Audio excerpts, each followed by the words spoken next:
All right, everyone, welcome back into another props video. Going to be touching on the top prop bets for both PrizePicks and Underdog today. It is going to be Taco Tuesday, and as you guys know, that's going to be profit day, so let's go ahead and get into it. So yesterday with the bet of the day, I kind of mentioned there was a bunch of really good fantasy score props that we could be on. I just showed you guys a game stacking opportunity, and so close to hitting it. Very tilting that it didn't, to be a bucket away from DeJounte Murray, who watching the game cast, he got like 3 blocked right at the rim. Like he was going up for a layup, got blocked, and then Capella barely missing out. A little bit tilting there, but all in all, basically every single other fantasy score prop that we were on yesterday hit except for Kevin Huerter.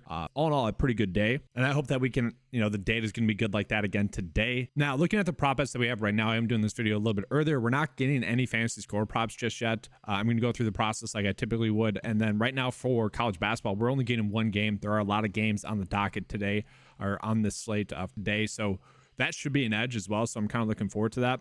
I do want to start out with some EV bets, though, that we have on Underdog, and then get into PrizePicks. So right now on Underdog, we are seeing Jacoby Myers is really the only good EV bet that we have to get under 4.5 receptions. All in all, I don't know if I exactly agree with that. It's okay. We have one kind of discrepancy here for college basketball right now, where PrizePicks has this set at 16, whereas Underdog currently has it set at 15.5. That's an okay one there. But all in all, not a big edge on Underdog right now. We'll take a peek at PrizePicks, seeing if we're getting any big edges there. And I mean, we're really not. We have about 3 really good EV bets. Again, if anyone's confused about what EV bets are, it's basically where you are gaining a long-term edge, PrizePicks or Underdog, and that's going to be prop bets that have over 54. And so let's go ahead and get into a preview of the games that we have for today. Looking at the first one, we got the Cavs versus the Celtics. We're going to need to get news on Evan Mobley in this one. He was listed out yesterday. That was the front end of a back-to-back. Obviously, that could be the reason why he sat out. We don't know for sure just yet. But if he sits out again, that'll be very interesting, simply because yesterday Jared Allen got into deep foul trouble, fouled out, only played 15 minutes in that game against Orlando. So that's certainly interesting there. And if we look at that game total right now, it is projected to be a blowout in favor of the Celtics winning. 224 or so for the over and under, so not the highest scoring game either. So right now it does make sense then why we are not getting any props for the Cavs. For what it's worth, when Evan Mobley is off the court, Jared Allen averages about 15.9 points per 36, 11.6 rebounds, 2.4 assists, 2.4 turnovers, about 5 fouls, only 36 fantasy points per 36. And so he was someone at the beginning of the season was having his minutes limited.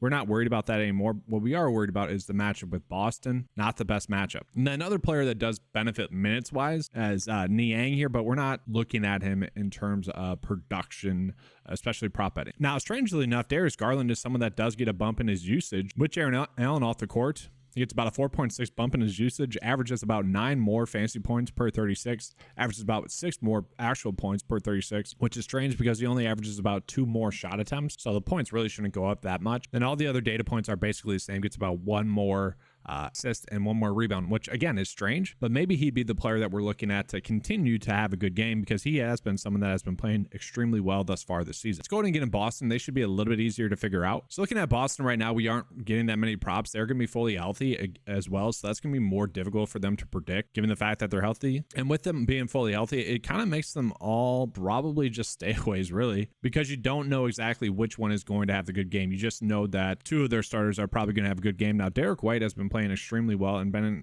an extremely consistent fantasy producer, even with Porzingis back. And so I'm looking at kind of his assist props as the highest one that's popping up in terms of likelihood to hit. I guess I would kind of be okay with that, but at the same time, to me, that feels a little bit too thin, and it is. I mean, only a 53% chance to hit. There's no need to force that, especially on a Taco Tuesday day. From there, Jaylen Brown, the last 2 games he's kind of gotten into foul trouble, did not get around 36 minutes like he typically would if he was not in foul trouble. He has been playing well, though. Again, the props that we're getting on him a little bit too thin.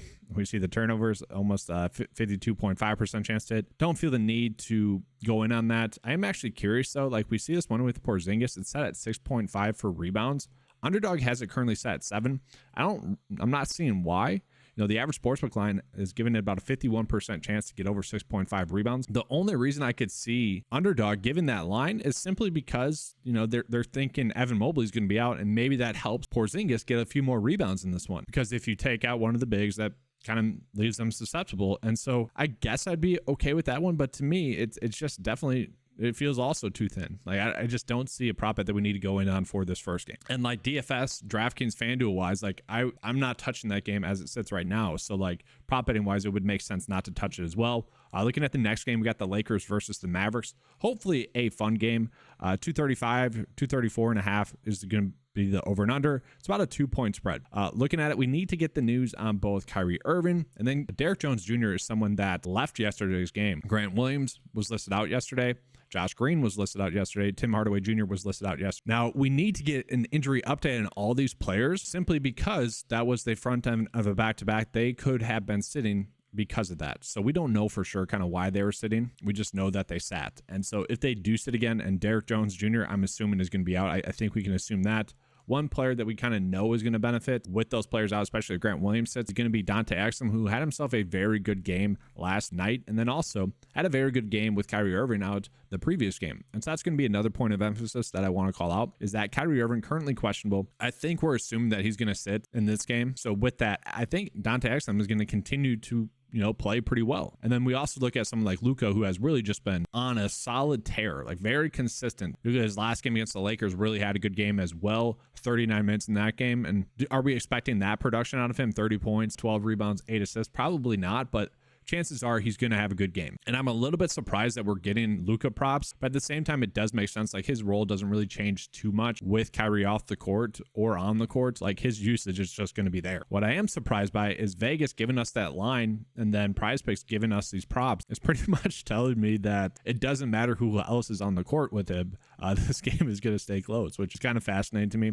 Looking at the usage rate for Luka with Kyrie off the court, he has a 36% usage rate. Obviously, that's pretty darn massive. Averages 57 fantasy points per 36 points, 30.2, sorry, 8.9 rebounds, and then 9.7 assists. But the caveat there is that he's probably going to play 38 game instead. So all in all, this line of 53 does feel a little bit too high, and the data agrees. And again, kind of using that last matchup against the Lakers, I mean, he went off, and he still didn't get that over. So he'd have to have a much higher game scoring. So all in all, that probably feels like a stay away right now. All the other props, again, probably also feel like stayaways. We'll take a peek at the Lakers.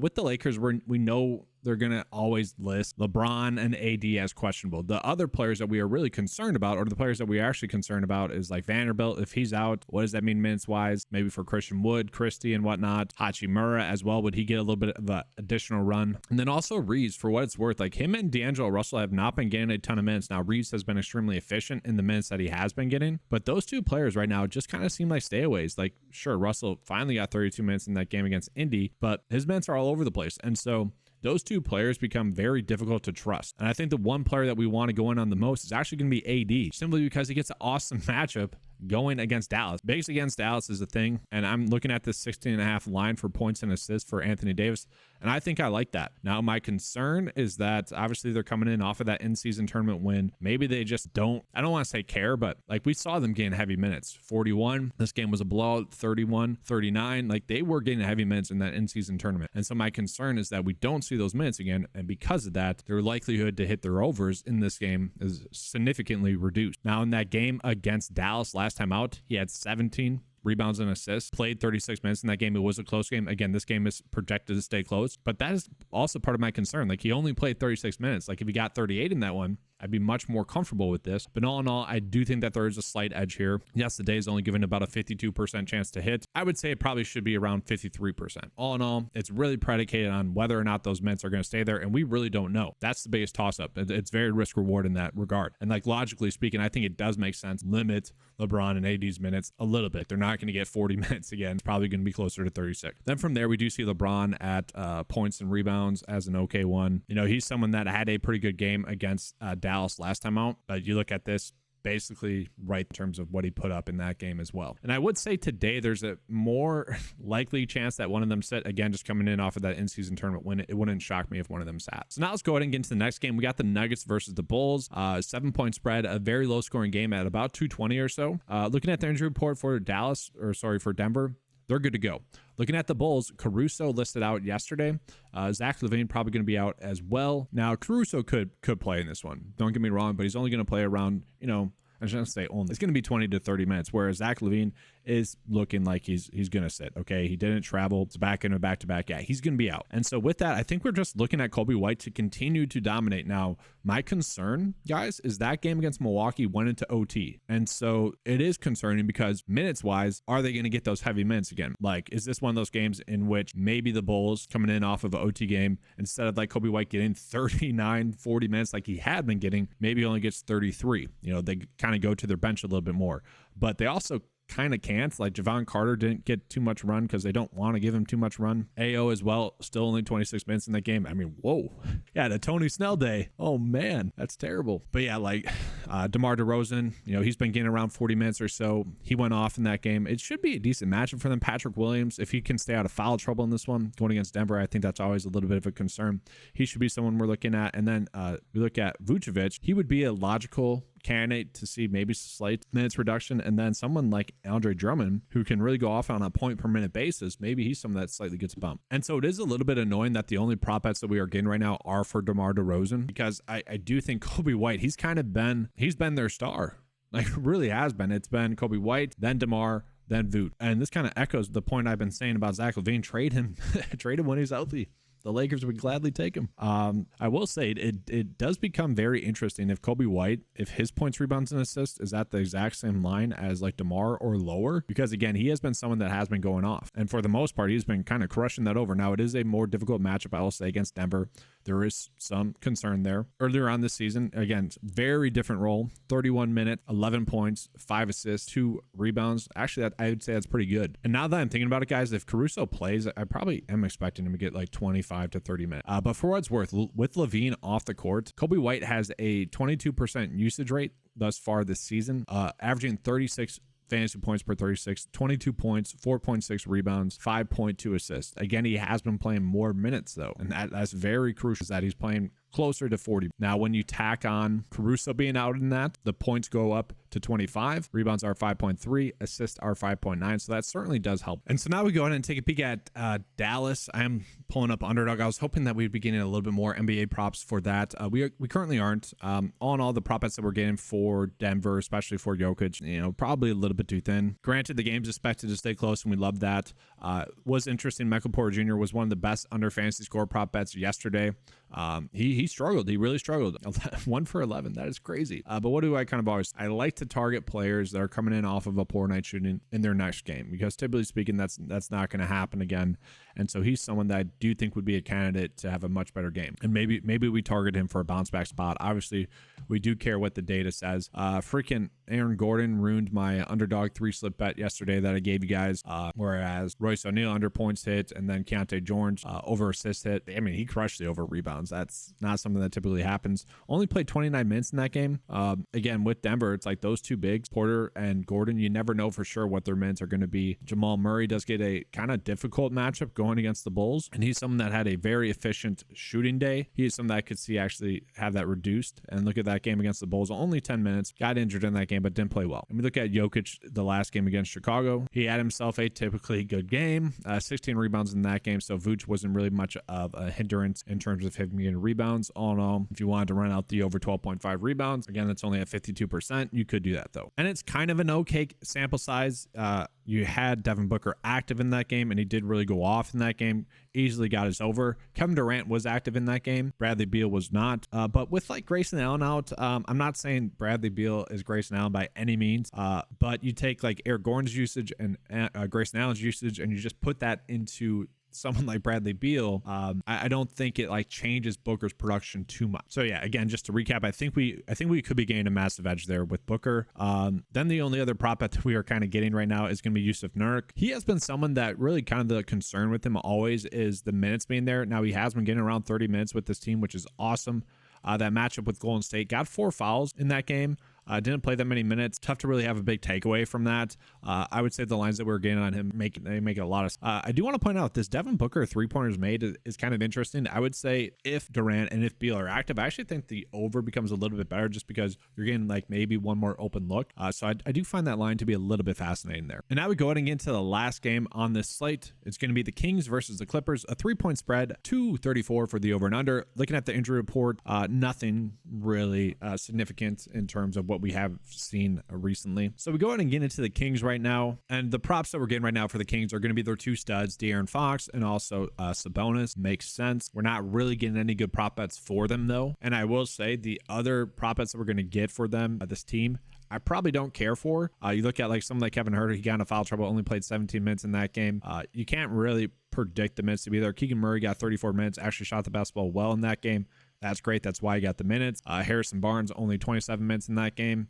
Like, you just can't predict the minutes for the secondary players in this game. Sabonis is someone that does draw a pretty good matchup. Now, the last time these two teams met, though, 11 points, 5 rebounds. I mean, just terrible. 31 minutes in that game, did not produce. Now, De'Aaron Fox really went off in that game. 40 points, only 5 rebounds, only 3 assists. And obviously, the assists kind of come and go with someone like Sabonis playing well or playing not well. So, there is some correlation there. It's over assist bonus point. But yeah, probably a little bit too thin there. We'll see if we're getting any Clippers props. Interesting there, Paul George for under rebounds and assists. The issue that I have with the Clippers is kind of the issue of them having 4 players that really have a high usage rate. Obviously, Westbrook coming on and off the bench. But then you have Paul George, Harden, Kawhi Leonard. Don't love that. Now, both Paul George and Kawhi Leonard have both been playing extremely well recently, and that is something I do expect to continue. Now, this is a back end of back-to-back. I think we always have to worry about that with Kawhi. Last game against the Kings, though, he really went off. 34 points, 9 rebounds, 3 assists. And I'm not saying that Kawhi is going to sit or anything like that, but like, you could potentially run out a little bit of a game script of him sitting. And then, like, obviously Paul George would get a massive bump. Harden would get a massive bump. Paul George had a decent game against them last time out, 19 points, 7 to 3 rebounds. And then James Harden as well had a pretty good game. So all in all, maybe there's a game stacking opportunity there, but it is kind of interesting. Like, I'm not saying Kawhi's going to sit. I really don't think that, but Harden and also Paul George would get massive bumps if he were to back end of back-to-back. It wouldn't be too shocking. But I will say the lines that we are getting for both Paul George, really Harden, and Kawhi Leonard all seem to be a little bit too low.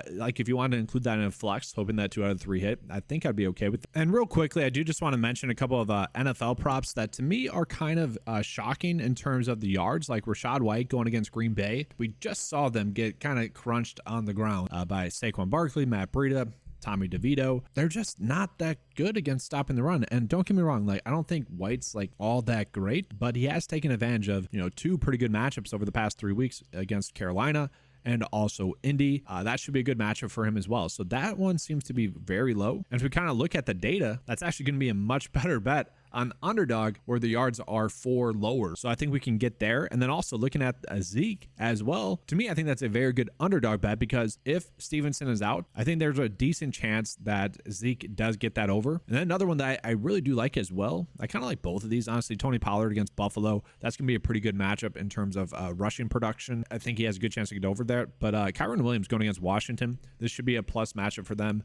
They should be able to score kind of at ease. And if he's going to continue to get that workload, I do like that. I mean, he had a good game against Baltimore, good game against Cleveland. He should be able to have a good game against Washington as well. Those were 2 of the better defenses in the league, Baltimore and Cleveland, and now he gets one of the worst. I do expect him to be able to get the over there. And then just real quickly, looking at some NHL props that we are currently getting, we only are getting one good EV bet. That's going to be Crosby for over assist at 0.5. That one has about a 54% chance to hit. Another one's kind of popping up when we look at the projection data as well. We kind of got 2 actually. Brett Burns for over 2.5 shots on goal. Again, not exactly a good EV bet. Don't love targeting defenders as well for this.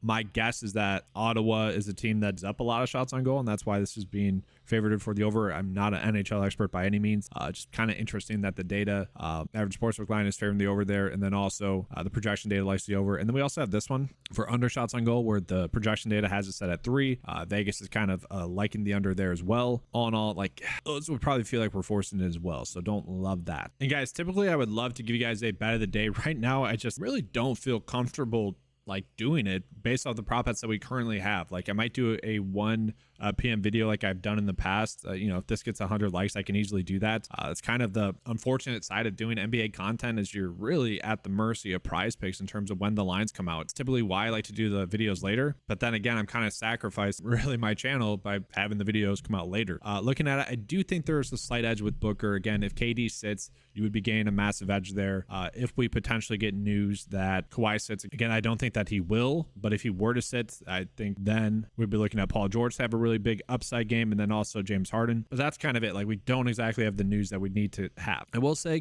Clay has been playing much better as of recent, and if Chris Paul sits, maybe that helps him out as well, especially with Curry back, who's also been playing well. Again, though, really probably too thin. The best bet that we have right now is actually Derek White for under 8.5 rebounds and assists. Literally the only good EV bet that we are currently getting. And then for underdog as well, like, yes, we could run out Jacoby Myers for under 4.5 receptions. I don't personally like that one. I mean, that's really the only other good EV bet that we have. Again, college basketball, we're getting maybe a slight edge here with over 15.5 points, rebounds, and assists for Jordan.